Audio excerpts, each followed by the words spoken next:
Hello. Hello. Well, welcome back to another one of my video log recording sessions where I talk about genetic algorithms.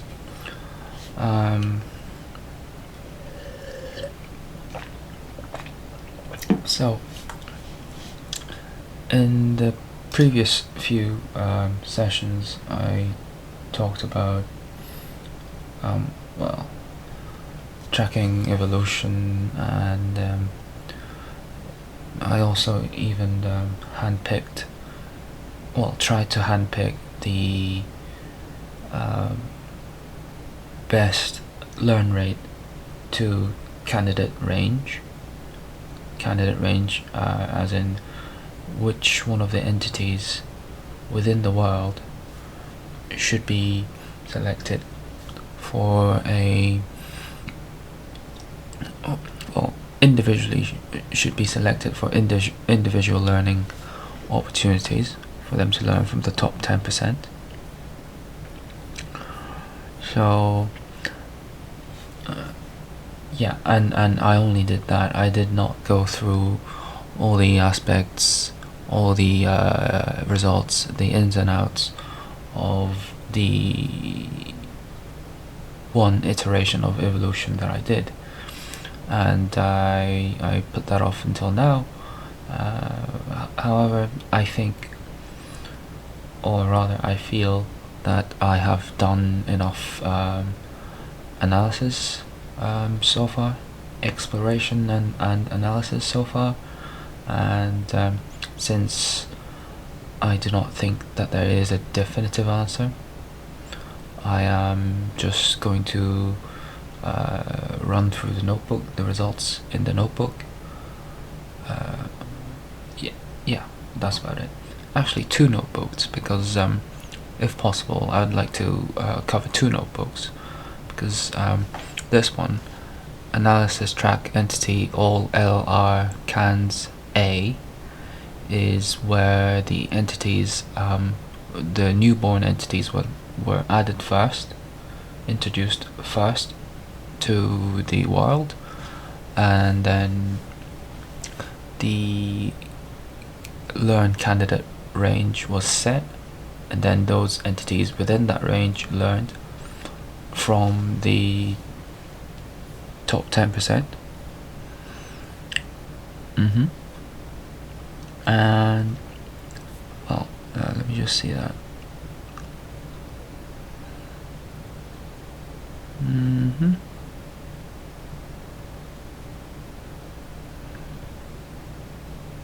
Yep, and whereas this notebook, B, is entities got to learn first and then the newborns were added. So the only difference there was that, if I were to illustrate it, why is this? That's a bit weird. Okay, the only difference there is that if we have the world list of entities,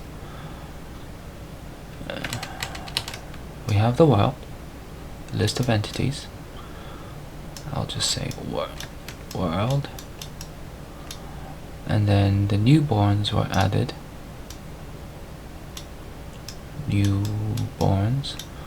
and then a range of entities.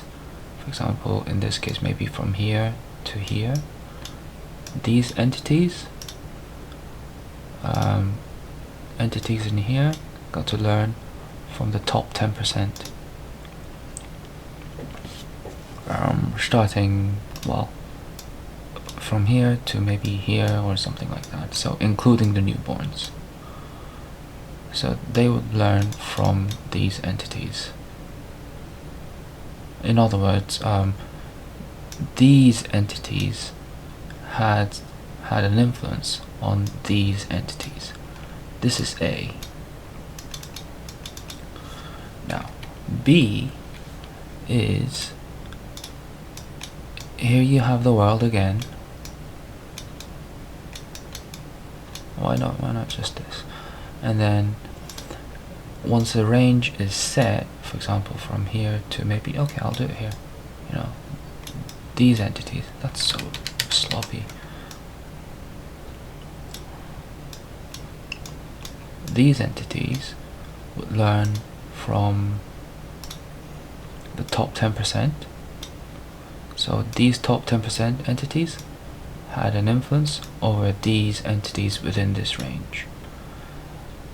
And then the newborns would be added.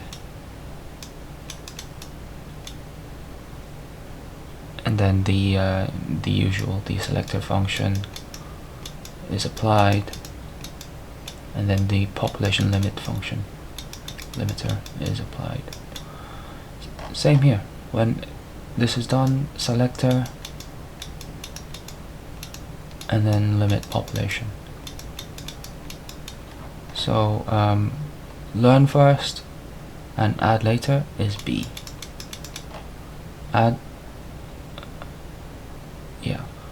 Add first, learn later is A.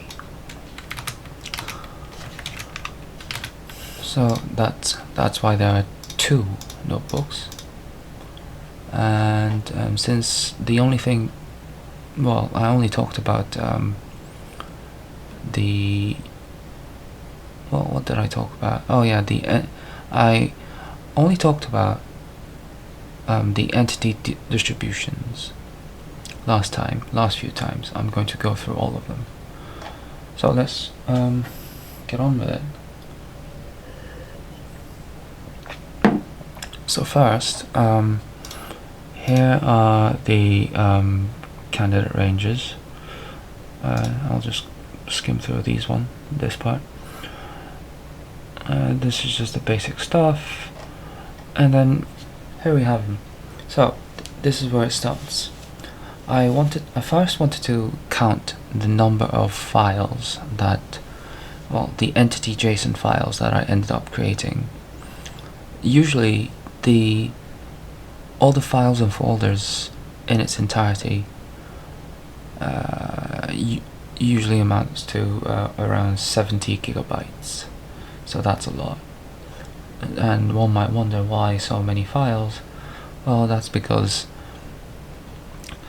there are 726 learn rate and candidate range combinations, and all of them combined I would have 700,000 entity JSONs in the world, and 4.4 million entity JSONs that were limited out of the population, and 9.4 million entity JSONs that were struck out. So in total that usually adds up to 14 million. And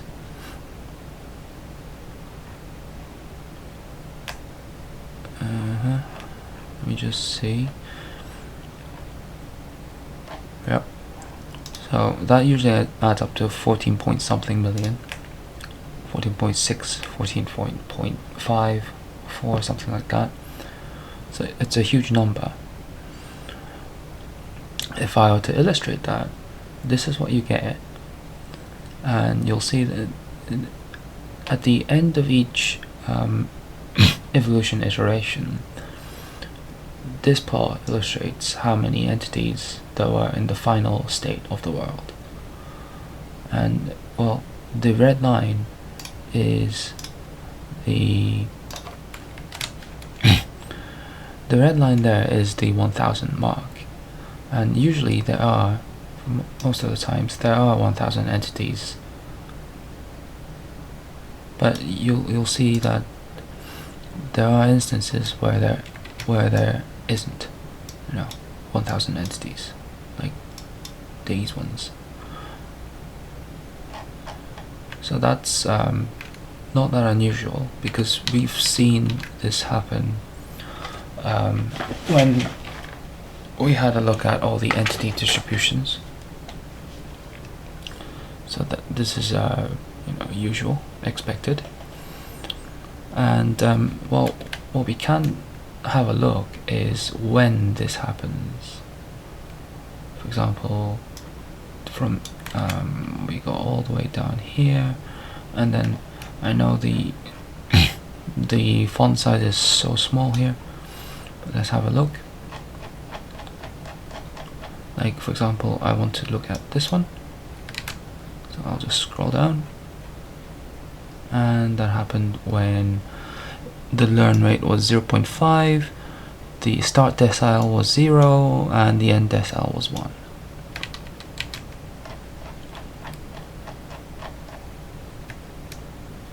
Maybe I want to let's have a look here as well. This one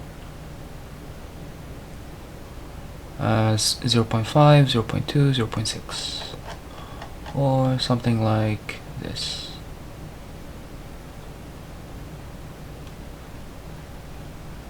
0.5, 0.5, 0.9. So this happens, this seems to happen more severely when the learn rate is well, high. For example here, let's have a look at this one. Learn rate is high, 1.0, 0.0, and 1.0. This one. And lots of entities get struck out, and that's usually how it goes. Because if the limiter was at its work, doing its work, the population would be at 1000, like this. But since that is not the case, it means that anytime the final state of the world does not have, does not entail 1000 entities, it means that the selector had to take a lot of them out, strike out a lot of them. Yeah, there are some irregularities which can be seen, for example, here as well. But this is one of the very few times, like for instance here, you see that this is, in this instance, we had more entities than this one and this one. Let's have a look. Like the learn rate was 0.7 and the start and end was 0.0, 0.8. However, these two had fewer entities. But usually this one is from 0.0 to 0.9 is supposed to have fewer entities, but that didn't happen. And this is supposed to have fewer entities than this one, but that didn't happen. So this is just one of those few occasions where the number of entities in the final state of the world just spiked. Yeah, it does happen. So, okay, that's that. Moving on. Now this is the entity counts for the limited per LR and candidate range. So as you can see,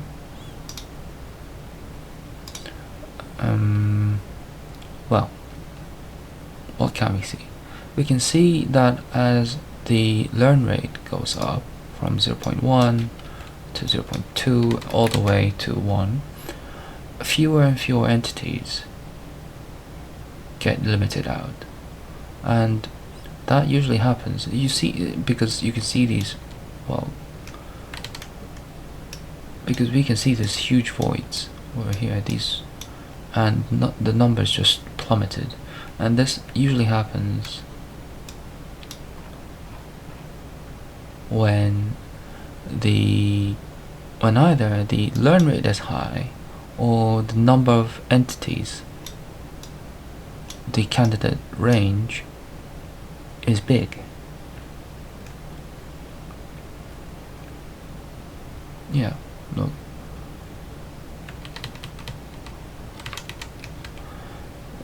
And therefore, which can be like very, very starkly contrasted here. look, when the learn rate is at 1.0 and we have the start decile and end decile each at 0.0 and 0.1. We won't count the 0.0 to 0.0 because that's no learning. That's the case where no learning happened. But anyway, this is the number of entities that were limited when the start decile was 0.0 and the end decile was start decile was 0.0 and the end decile was 0.1. Okay? Yeah. And then suddenly, when we have the end decile at 0.2, it plummets by this amount. It plummets by this much. And then when we have 0.0 to 0.3, both the start decile and the end decile, the entire thing just plummets from here. It went from here to here, and then at 0.3 it came all the way down to here. So you might say, you might wonder why this happened. Well, this happened because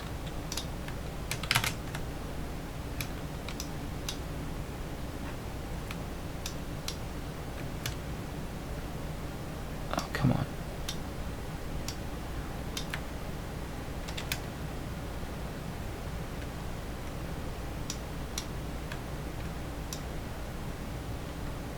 Maybe not a good idea.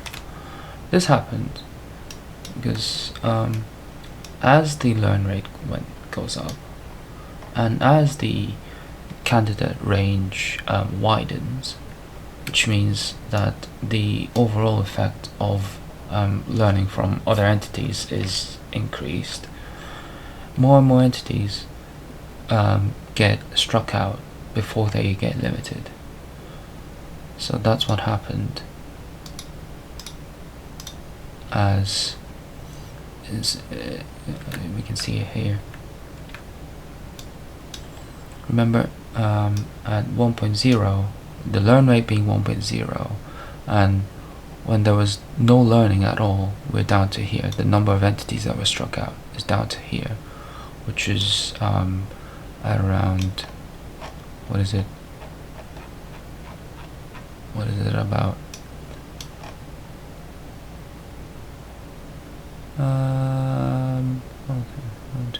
Which is down around 2,000, I think. And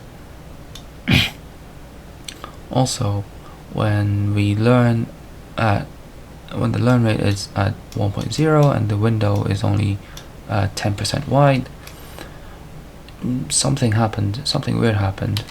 This is unusual. It's supposed to be slightly higher, but still we got a very low number. But as the overall effect of learning increased, the number of entities that get struck out increase by a whole lot. And you can see that right here. It goes all the way up. So we can see that there. So in a way, the increases and the decreases in both the limited entity counts and the struck out entity counts, they sort of complement each other. If one goes down, the other goes up, and altogether they look like this. I should have done that. Altogether it looks like this. So we have this red line at 1000, which I put there because we just cannot see the number of entities in the final state of the world, because everything is just eclipsed by the other two, the number of limited entities and the number of struck out entities.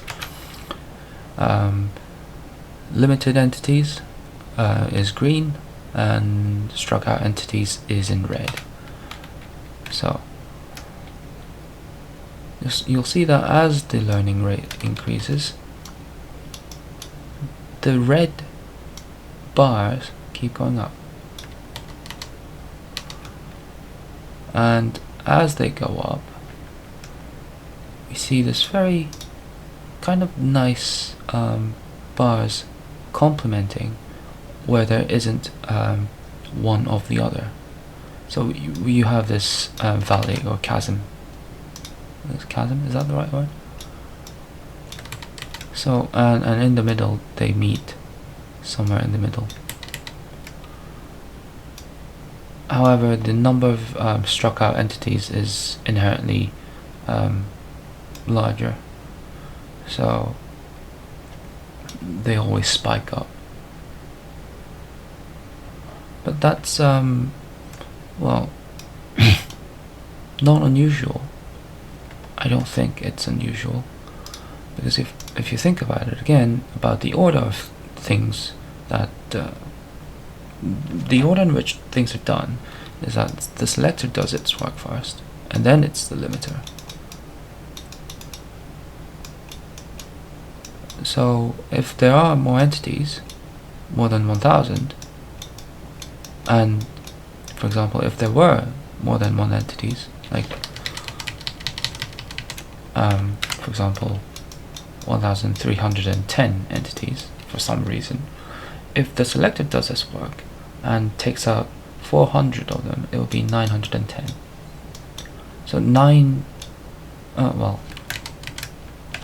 400 just got added to the number, to the pile of struck out entities. And then the limit, population limit function, or when applied, wouldn't actually limit any entities out of the population, because it's already below the maximum population, which in the last few previous sessions and runs it was set to 1000. So since 1000 is bigger than 910, nothing gets limited out. That's what's happening here. And if we were to bar graph the total entity counts per combination, per LR candidate range combination, this is what we get. And we see that as the learn rate goes up, more and more entities get struck out, and therefore they need to be replenished. The world needs to be replenished with new entities through procreation, and that's what's happening. And for some reason, many of the total counts, just like for instance,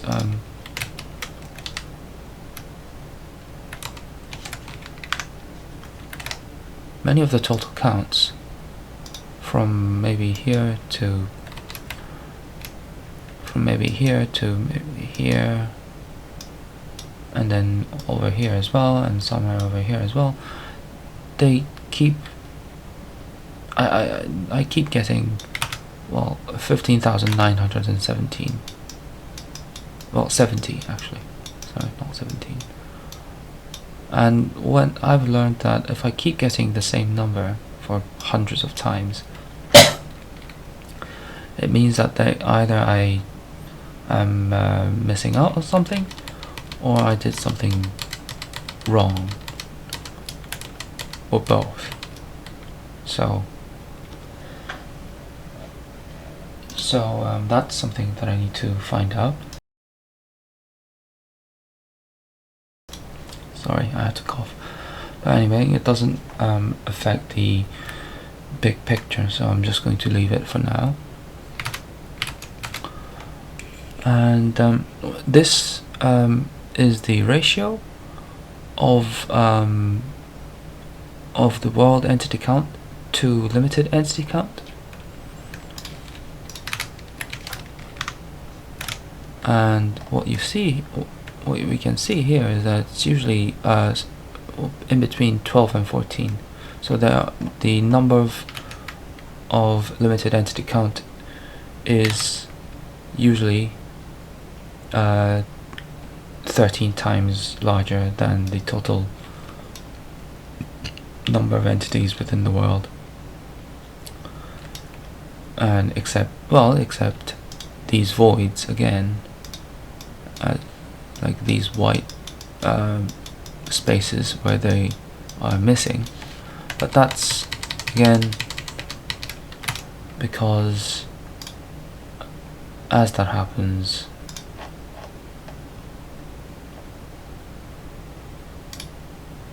or when that happens rather,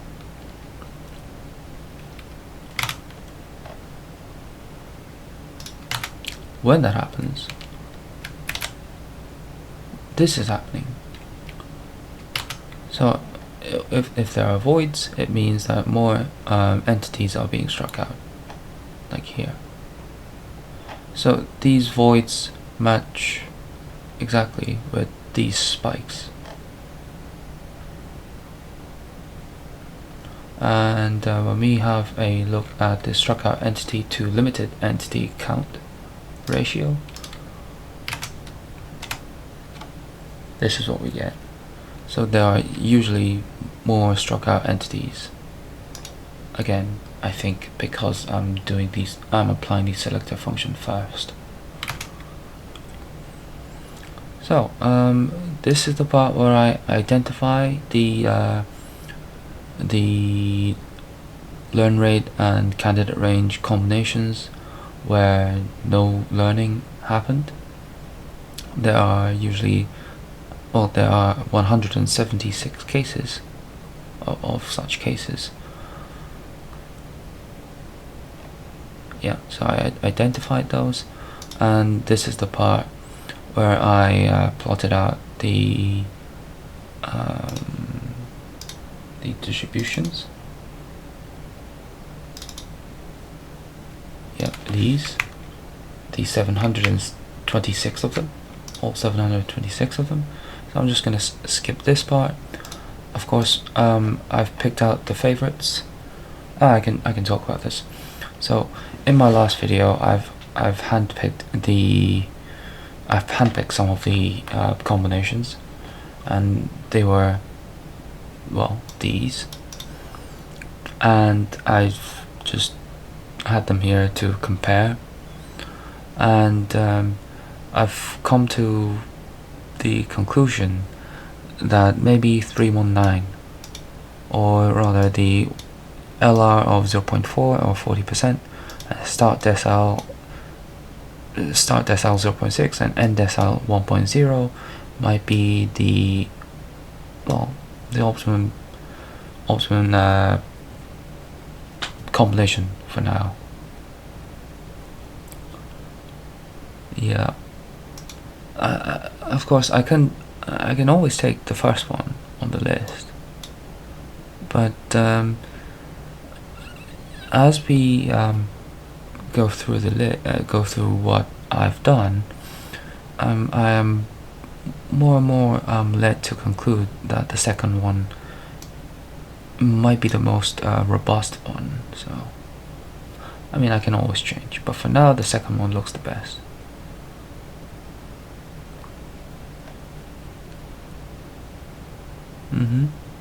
Hold on. Average. How did I rank this? I ranked these by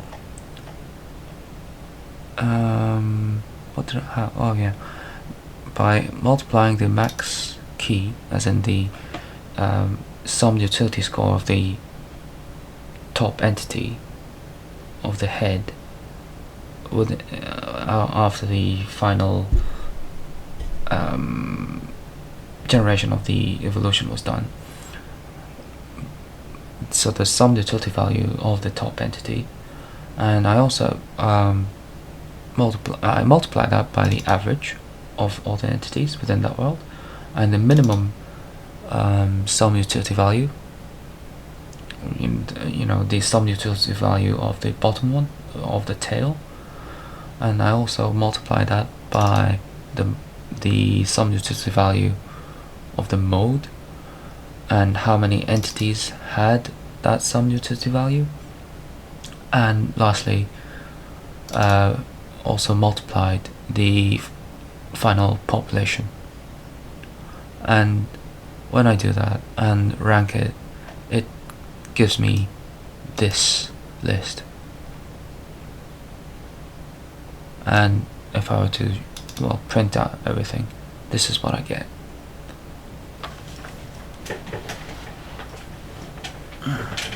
So let's just briefly have a look at the first few of them.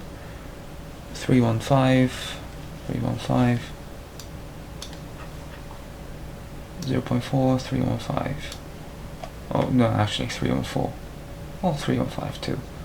But anyway, 0.5 to 1. Is it this? Yeah, it's this one. So this is looking nice. That's the first one. 0.6 to 1. This is also nice.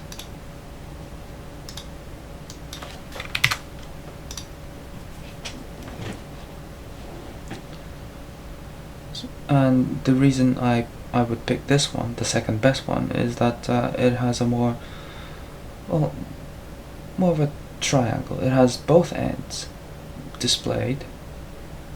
I know this is higher at the top. Well, not that higher, but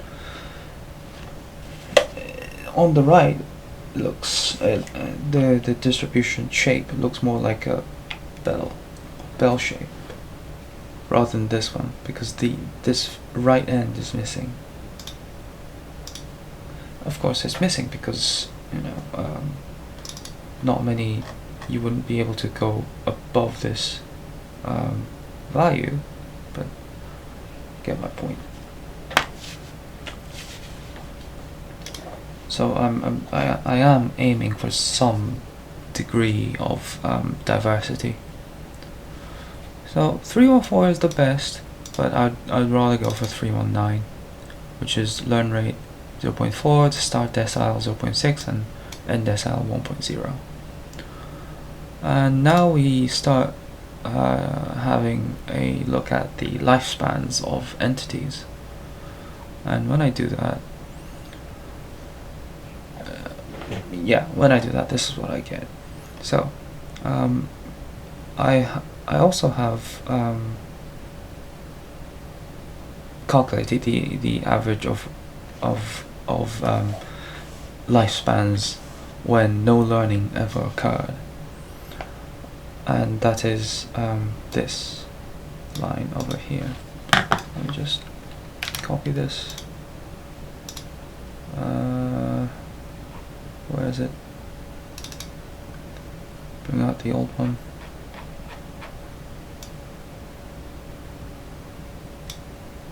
Seriously, where is it?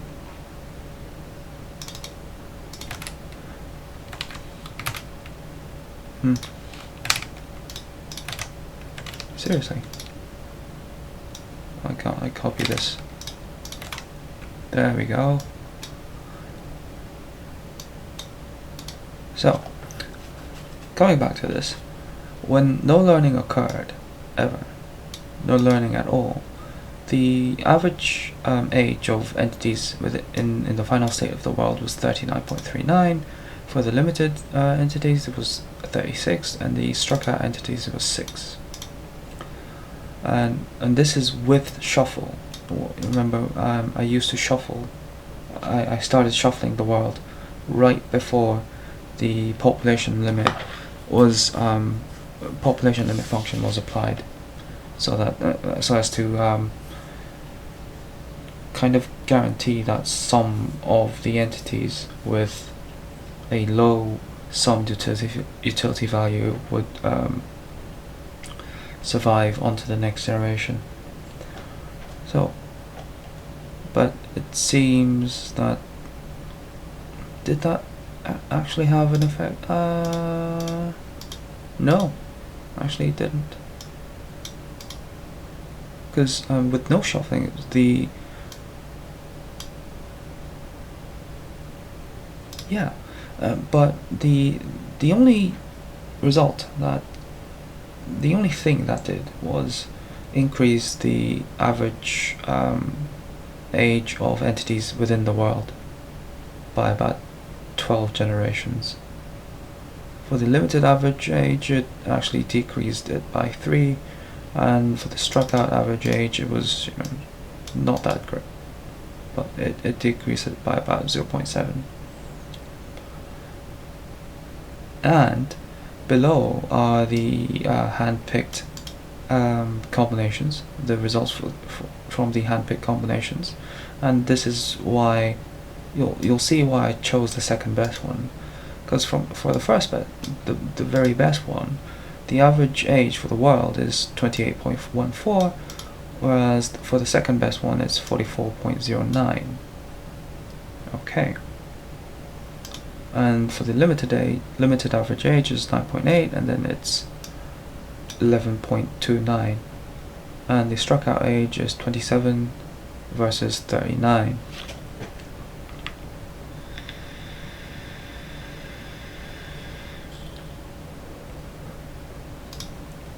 So given that, you might say why not also go for the third one?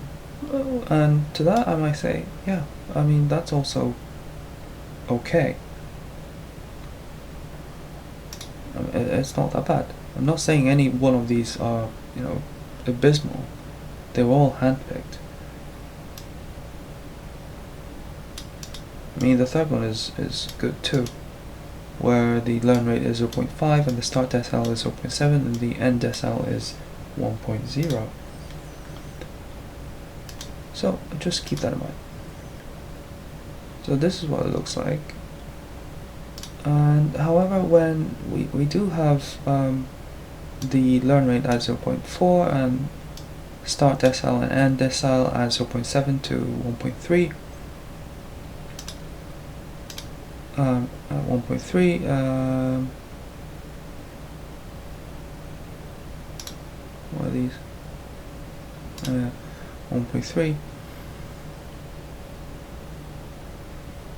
No, what? Oh yeah, this one. We start this one. Sorry, I got lost. We do have the world average age at 80, but well, a big decrease in the limited average age, all the way down to 18.8, but an increase in the struck out average age.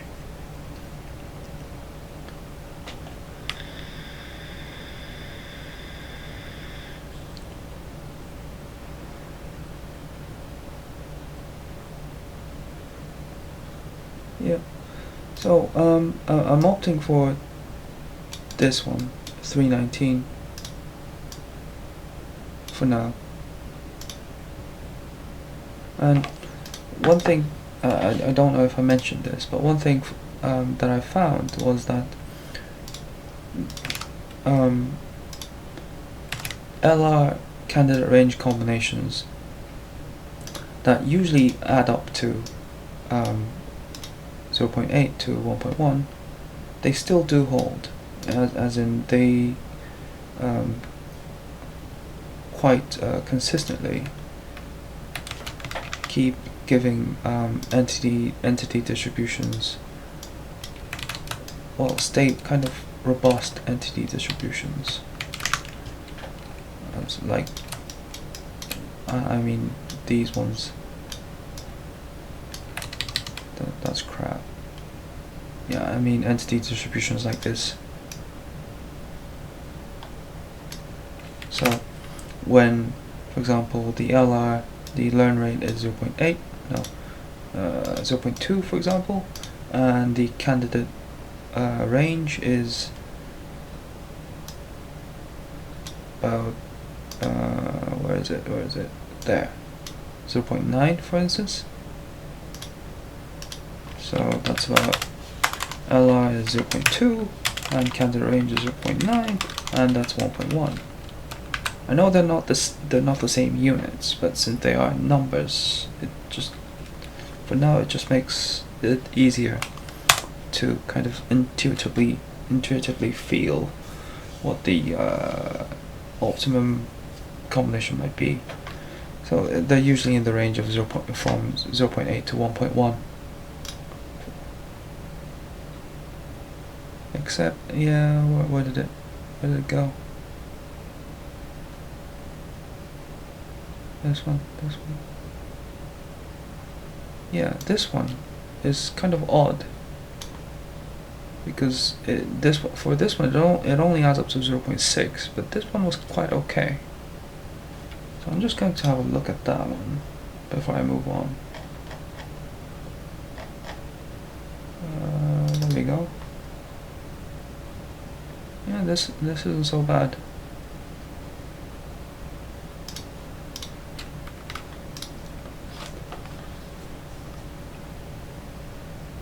So back to lifespans.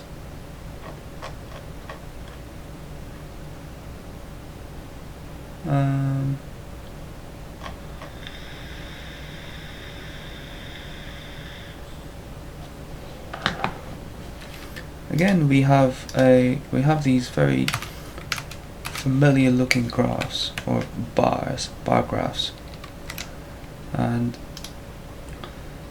the world average ages go up, they rise as the learn rate goes up, but they peak when, for instance, let's have a look here. So look at this one. We're gonna have a look at this one, go way down, and that's this. So they peak when given a learn rate of something bigger than, what is it? Something bigger than like 0.2 or 0.3, for example. Because when the learn rate is at 0.1, nothing really changes, but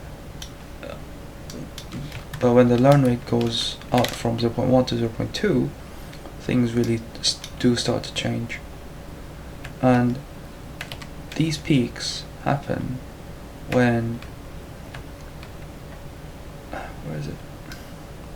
These peaks happen when the candidate range just includes the top something percent entities,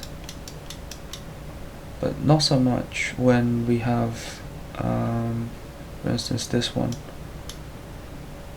When we have everything included, so we're looking at this one right here, where it's where the start decile is 0.0 and end decile is 1.0. So when we have all of this, the average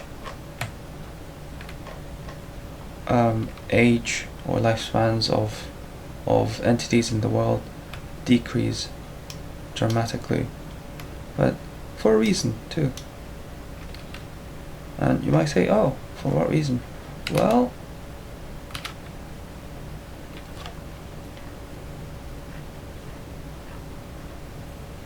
that's because this happens. So, well, not limited, I should be looking at. Okay, let's have a look at that. Fine, that's fine. So keep that in mind.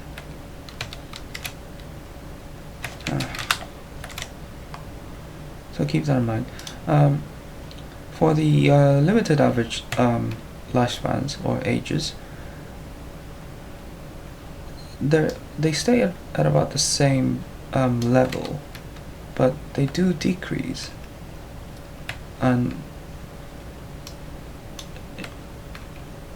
when that happens, that is when the candidate range or the candidate range or the window is large. So that happens. So these white spaces are when the candidate range is wide enough, and also when the learn rate is high enough. So when the overall effect of learning is high, the limited average age goes down, because of this.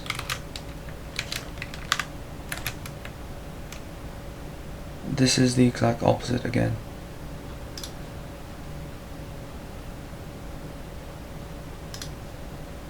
We can see the level, and then as the overall effect of learning increases, the average age of struck out entities increase. What happened? Yeah. So they increase when the overall effect of learning increases, and they spike. For instance, let's have a look at this really tall one.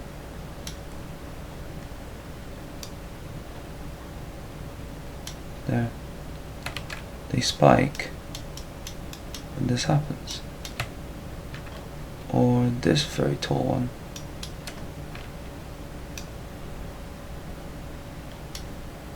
When the learn rate is at 0.8, then we go down, down.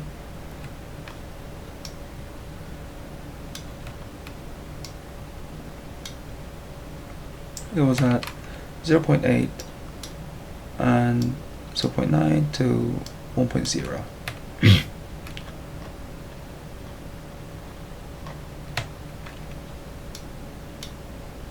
Yeah.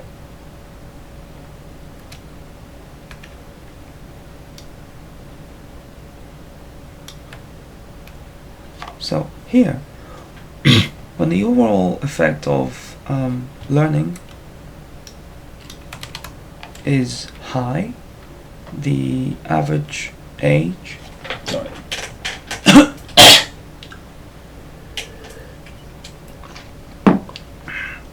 the average age of struck out entities go down, they decrease, and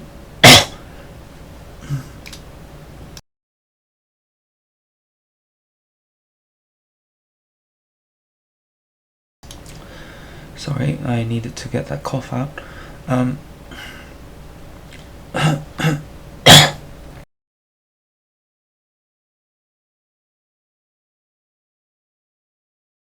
Okay, sorry, I needed to get that cough out. So, for struck out entities, their average age decreases when the overall effect of learning increases, and this is because if the overall effect of learning increases, it means that there are more entities being struck out, and if there are more entities, it is very likely that the average is lower than the highest it could ever be, than the very high ones. So these spikes in in the average ages for struck out entities occur when there is a bit of a learn rate, for example 0.5 or 0.3 or 0.8, but the window, the candidate range isn't that big. When they are big, the average actually goes down, because there are now more entities being struck out, and not all entities that are being struck out would be very old.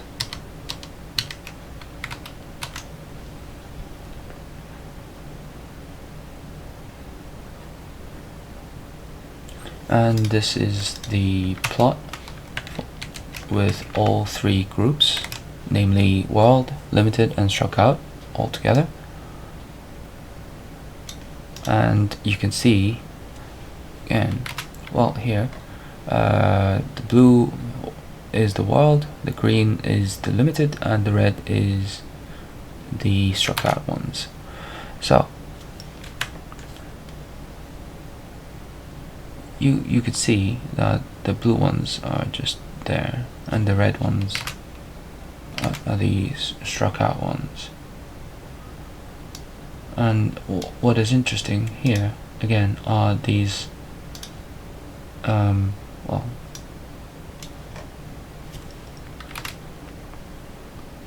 let me just see.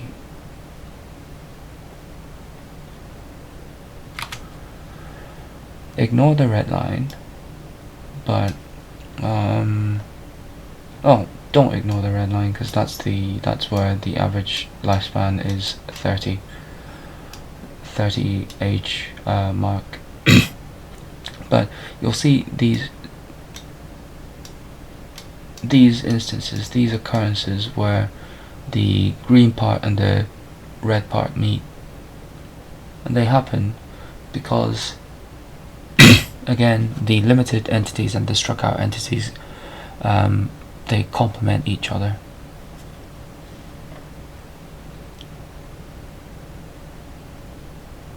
So if the average age of limited entities go up, the average age of struck out entities will go down.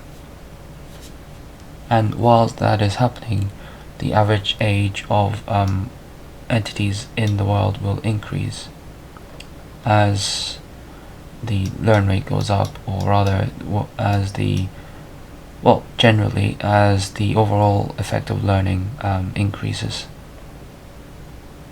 as can be seen here.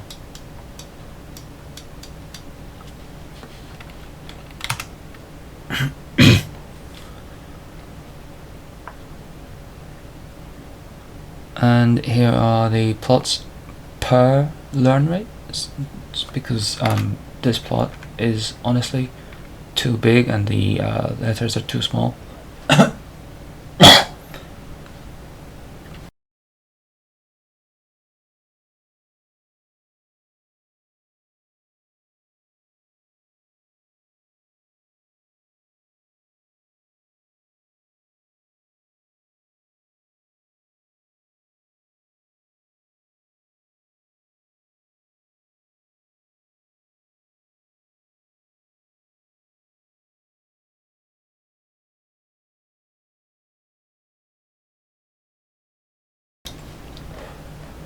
Okay, I'm back. So because these plots are kind of they do give us a very nice overview of how things are, but they're too small for us to do any kind of analysis.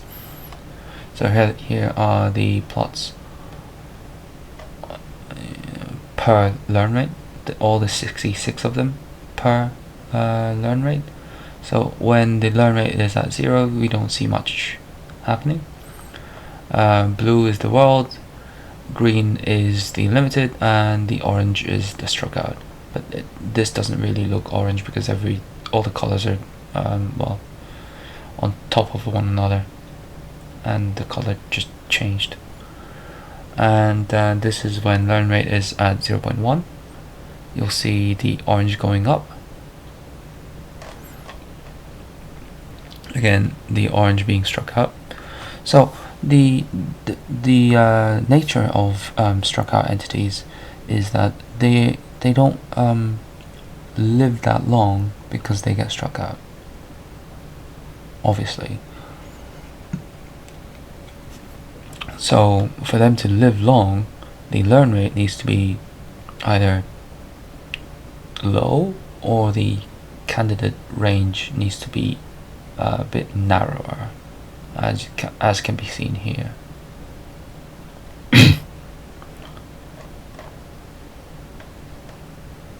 And with a learn rate of 0.2, this is what happens. 0.3, you'll see the average age of world entities going up again. 0.4, and the best one that I said was 0.4, learn rate 0.4 and start decile 0.6 to 1.0. So we'll have a look at that. It is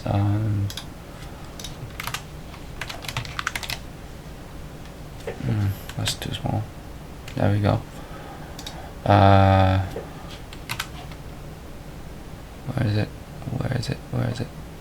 There. Yep. So that one. Favorites. No.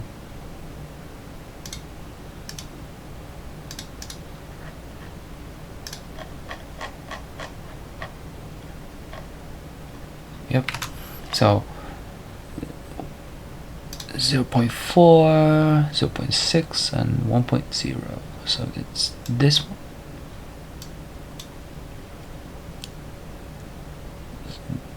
So actually this looks a lot less exciting than these. Yeah, I know. But then again, I wouldn't choose this because when this happens, it means that I'm not getting a pretty distribution. Something like this, whereas I want something like this. Something like this. I don't want that. I want something like this. So that's why I'm choosing this. But anyway, this is how the average ages look like.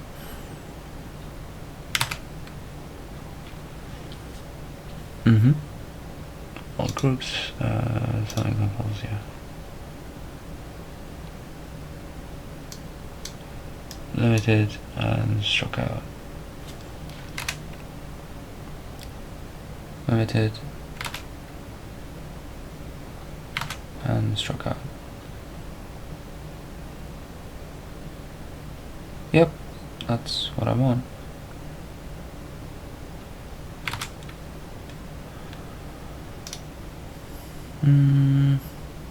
Where is it?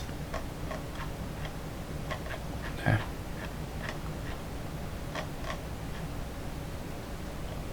Blue, green, orange. So blue is world, green is this bit, and orange is this bit. Examples, go down. Limited is 11. Yep. And the world is 44. Yep. And struck out is 39. Struck out was green. Was it? Yeah.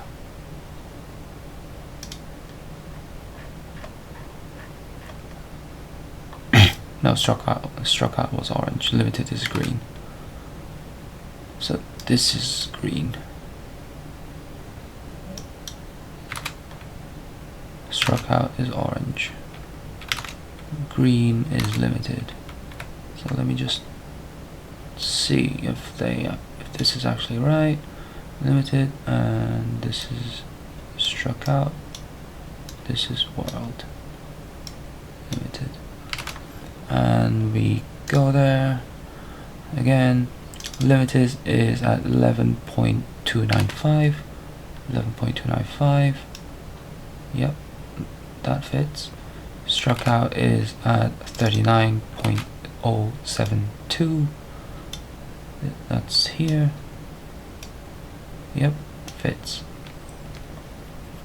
So that's what we're going with.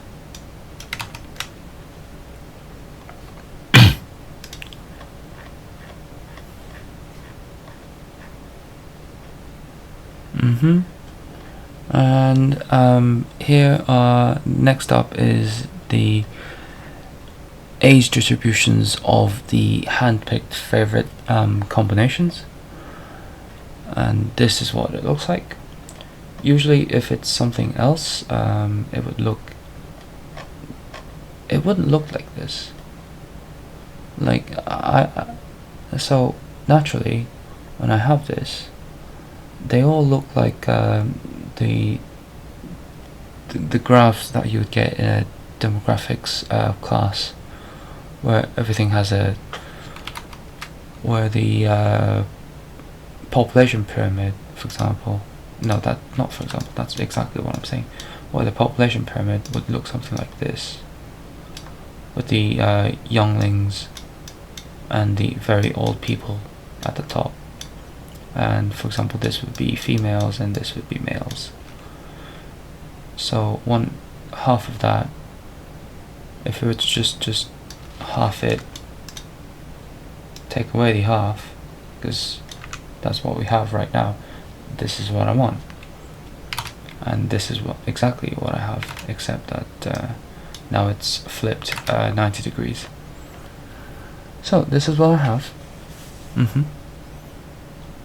And as you can see in the world age distributions, they do look like a pyramid, all of them too,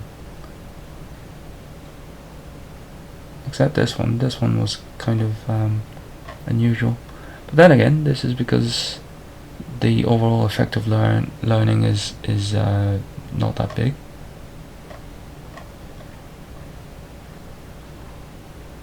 Yeah, so this is what the population pyramid looks like. And now we are going to have a look at the slopes. And what I mean by that is I would like to know if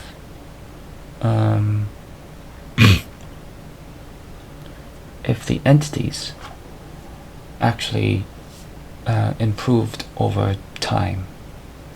And the way I can do that is,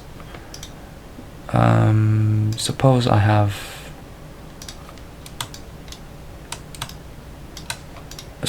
an entity with a sum utility graph that looks like, what am I doing? This. To find out, if this entity improved, I would need to get the slope from point A to point B. And if this slope of A and B was, if this is positive, then that's okay. If this is negative, well, too bad, but better luck next time. So that's what I'm doing here for all the entities within the world, within the limited, and within the struck out group. And I know I said on an individual basis, but for example, there are in total something like 15,000 entities per LR candidate range, so I cannot actually realistically go through all of that. So what this does is find out how many entities have a positive slope, positive average slope, and so find out how many entities within each group have a positive slope and find out the ratio of that. So for example, if in the world almost always has something like 1,000 entities. It could be something lower, like 982 entities or something like that, but let's just suppose it has 1,000 entities. And out of the 1,000 entities, if about 375 entities, some number, something like 375 entities had a positive slope, positive average slope. I call it the average slope because all these slopes, if you average them out, then I end up getting this, so it's the average slope. But anyway, So if 375 entities had a positive slope, it means that for this LR candidate range, it had a 37.5. It would score 37.5%. If in the limited group, out of maybe 8,500 entities, for example, if 850 of them had a positive slope, average slope, then it would be 10%. So something like that. That's what I'm doing here. And don't forget, this is per learn rate to candidate range. And when I calculate that and plot everything out, this is what you get. I know this is not easy to see. This is it looks very hectic.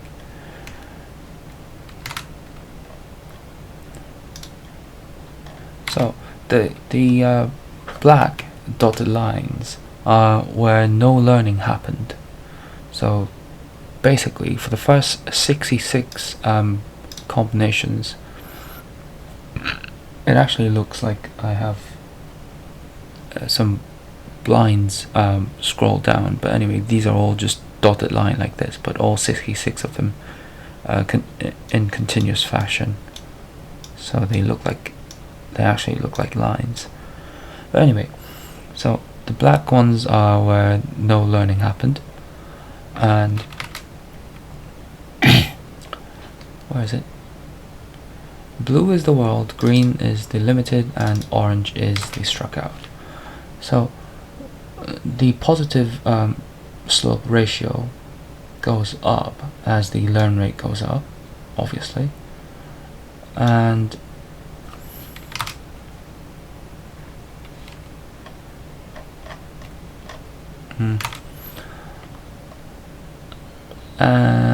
the positive ratio for the, well, same for the other two groups, obviously, but let's have a look. For green is limited, so again, things really do start to pick up when the learn rate goes from 0.1 to 0.2, 0.3, as you can see here. Everything really starts going upwards. So green is limited, and yeah, they all go up as well. And in this case, both the positive slope ratios for the green one limited and the orange one struck out entities, they also increase kind of together in this case. So in this case they move together in similar fashion, but for the green ones, yeah,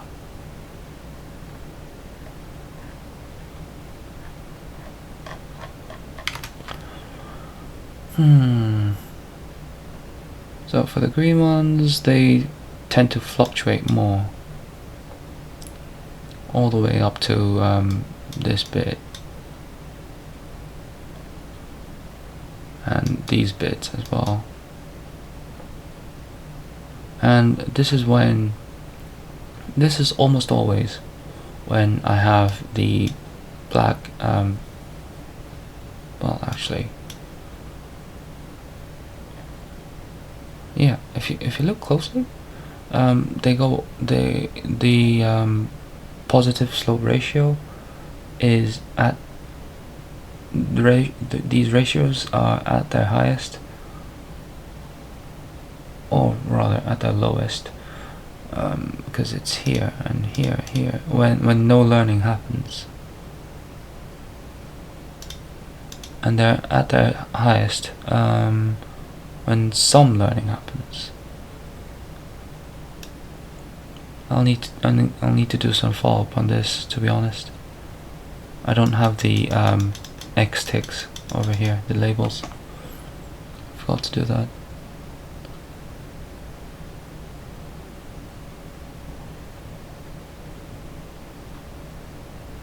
Yeah, but I can see that when no learning happens, just right before that, it means that everything was included to 1.0.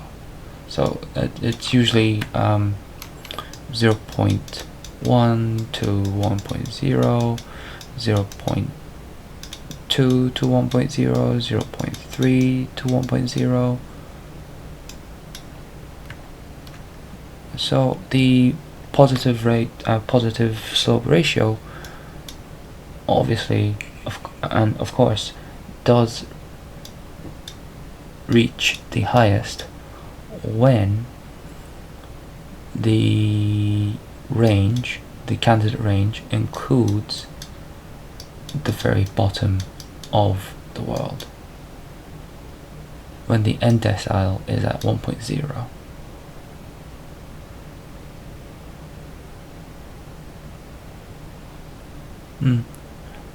But however, the positive slope ratio for the what's it called? The struck out entities fall when this happens. So we do see some opposite movement right here. See, this one goes up while this goes down.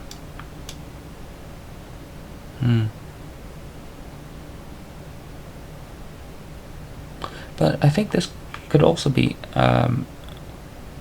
due to the fact that as more entities are being included, it means that more entities learn and get struck out.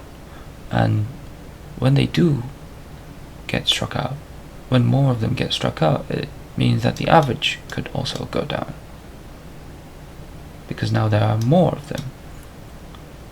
However, when they are at one of their highest points, it means that the ones that did get struck out, no, that doesn't make sense. Scrap that. So what could be happening here? They are moving in kind of opposite directions.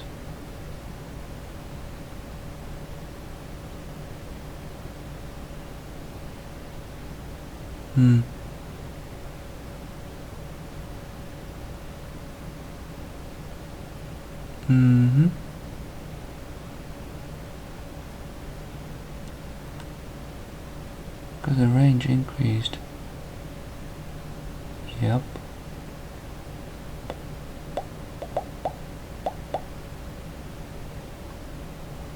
Range increased and then they increased and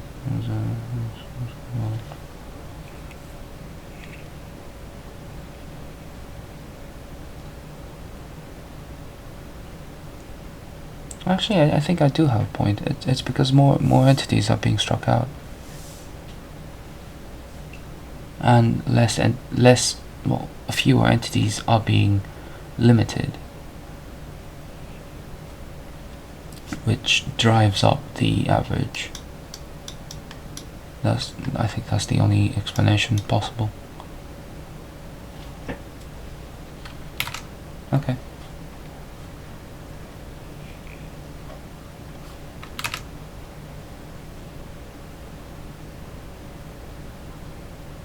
Yeah, I think so too.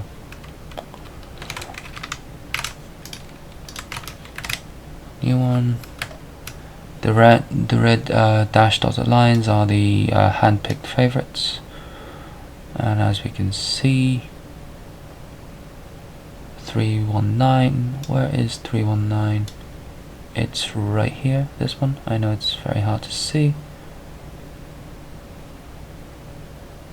Yeah, I think what I said makes sense.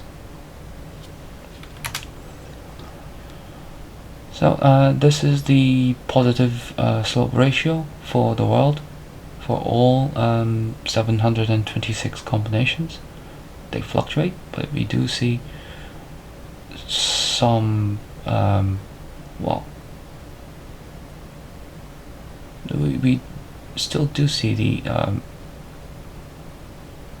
spikes going downwards, and this is the average of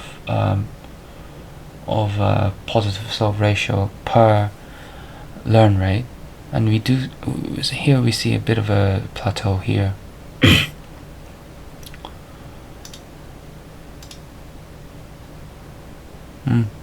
Which I think happens because as the learn rate goes up and the range gets wider, the top entities are also forced to learn from themselves, which usually either doesn't do anything, or if it does change something, if they actually do learn, the top entities are more likely to get struck out because they were already very close to the threshold, the constraint threshold, the maximum constraint, and the very moment that they change they flip one of their genes, they'll get struck out. So I think that's what's happening here. For the limited, we still do see a lot of fluctuation, but at least the average isn't at 0.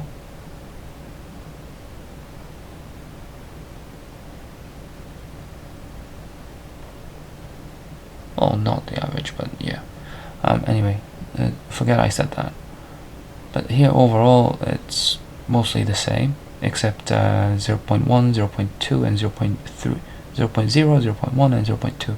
So, what's interesting is that the difference between when the learn rate is at 0.1 and when it is at 0.2 is huge, as can be seen here.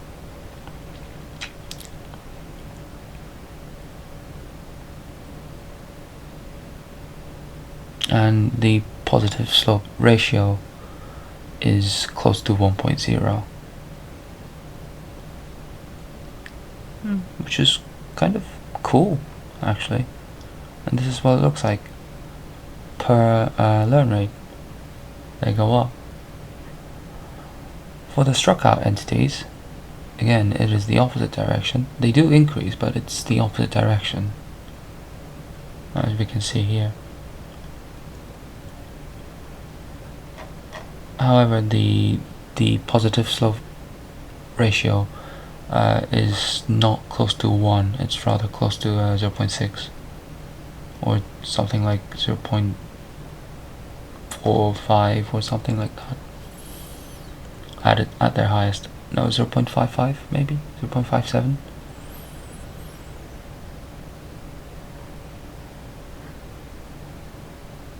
And now the last bit is the average sum utility plots, and I think I'll just go through these.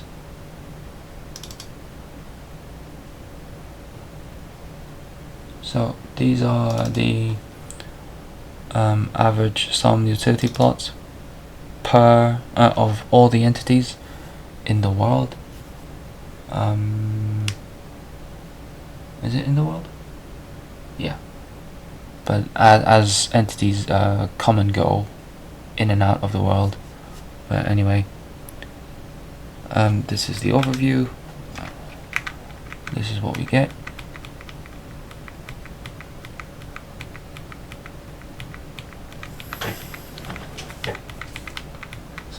So far I'm still in the no learn zone.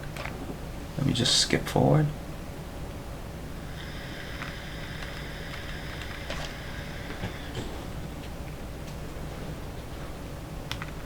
So with a learn rate of 0.1, we see the increase, and when we include the bottom entity, it goes up.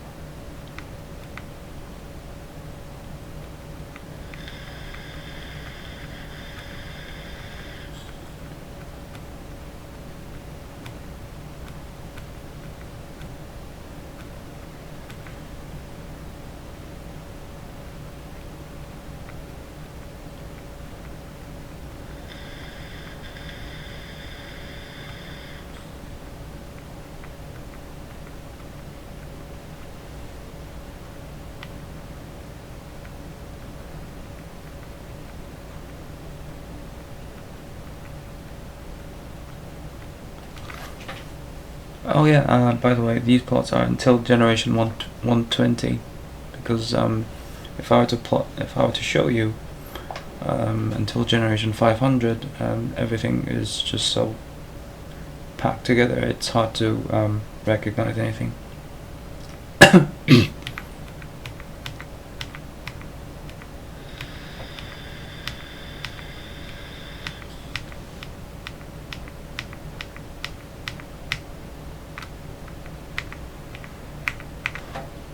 So nothing unusual here. Let's have a look at one of the favorites. 0.4 to where is it?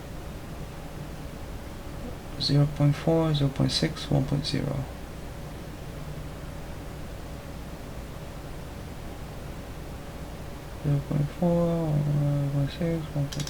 There we go. Now this is the second best one.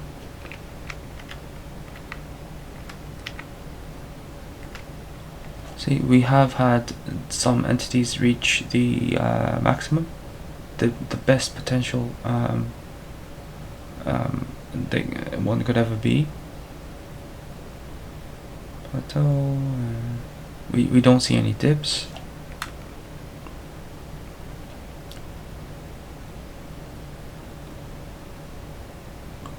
So the red line is for the head, the magenta is for the top 10%, the green is for the top 50%, I think, and the blue is for the bottom entity. The red line is the heads, the blue line is the tails, and magenta top 10%, green is top 50%.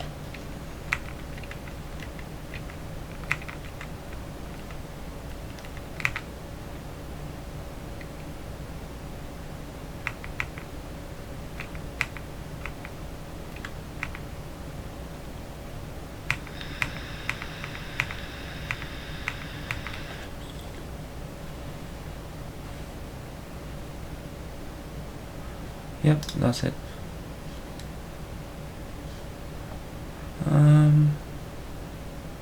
Yeah.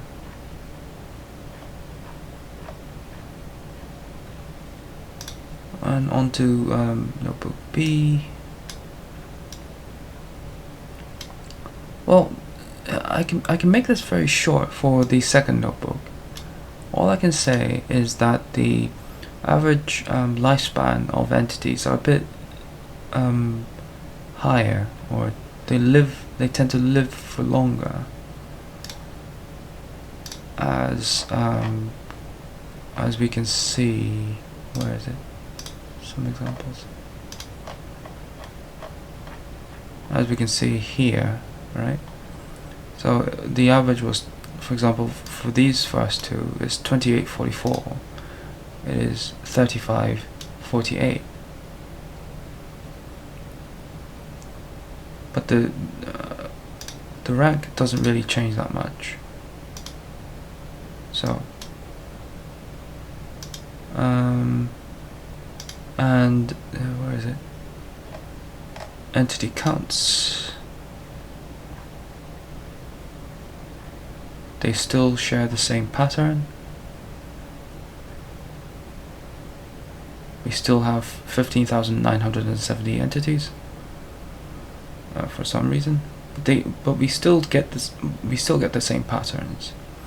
But when we learn first and add later, it seems that the ones that do get to learn are actually learning from the pre-existing entities that are in the top 10%, which kind of tend to have lower sum utility scores than the newborns, obviously.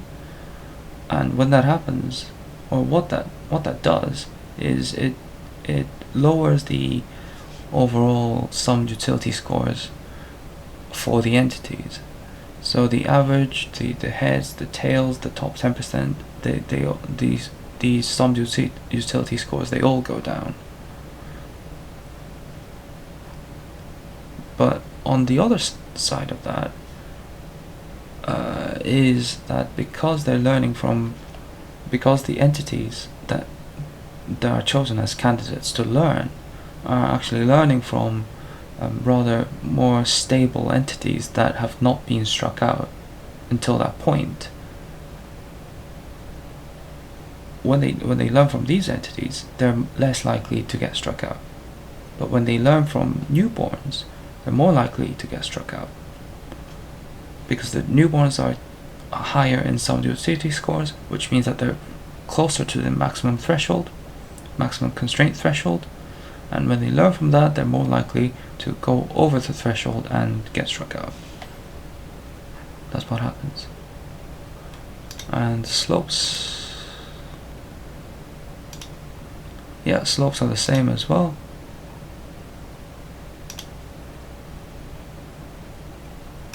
And the slopes are the same. So going forward, I think I will stick to add first and learn later, because I don't think I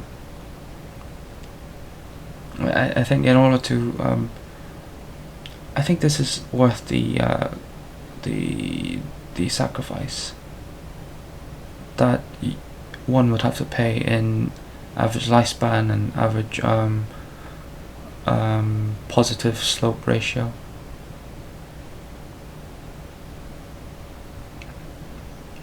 And the decrease in sum utility scores.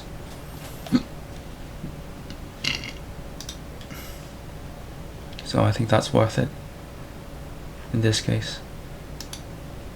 I know I would like to guarantee some degree of diversity, but in this case I think that's worth it.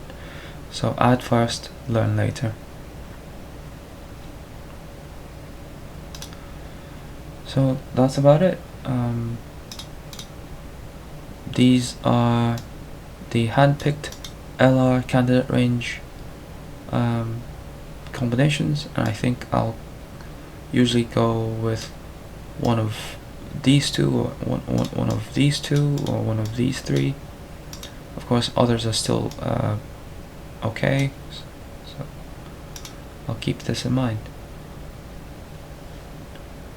Wow, that was almost 90 minutes. Okay, thanks for watching. Bye.